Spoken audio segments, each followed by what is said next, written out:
મોડી રાત્રે આ અમને અહેવાલ મળેલ છે.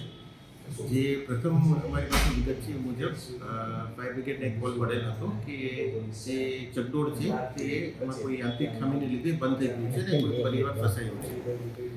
ફાયરની ટીમ ત્યાં પહોંચી ત્યારે એ બાબત ધ્યાન આવી કે ખરેખર કોઈ ઓપરેટર છે એ કોઈ ભૂલથી બંધ કરીને નીકળી ગયેલો હતો. આ ડેફિનેટલી એક ગંભીર બેદરકારી છે જે પણ માણસ એ ઓપરેટર હતો અને ડેફિનેટલી એની સામે એક પગલાં લેવામાં આવશે.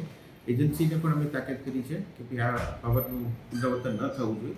તેમજ એક સુનિશ્ચિત કાર્ય પદ્ધતિ સ્ટાન્ડર્ડ ઓપરેટિંગ પ્રોસિજર નિયત કરી અને ભવિષ્યમાં આ ઘટનાનું પુનરાવર્તન ન થાય તેની ડેફિનેટલી અમે ખાતરી દેશું.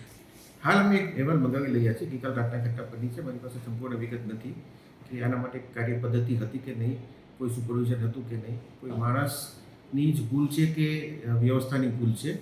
અને આ વિગત આવી જાય એટલે ડેફિનેટલી શિક્ષાત્મક અથવા દંડાત્મક અથવા બંને એ કાર્યવાહી કરી અને સૌથી મહત્ત્વનું કે એક સ્ટાન્ડર્ડ ઓપરેટિંગ પ્રોસિજર ભવિષ્ય માટે કાર્ય પદ્ધતિ સુનિશ્ચિત કે રોજે રોજ દરેક રાઇડમાં એ ફોલો થાય જેથી કરીને આવી ઘટનાનું પુનરાવર્તન ન થાય.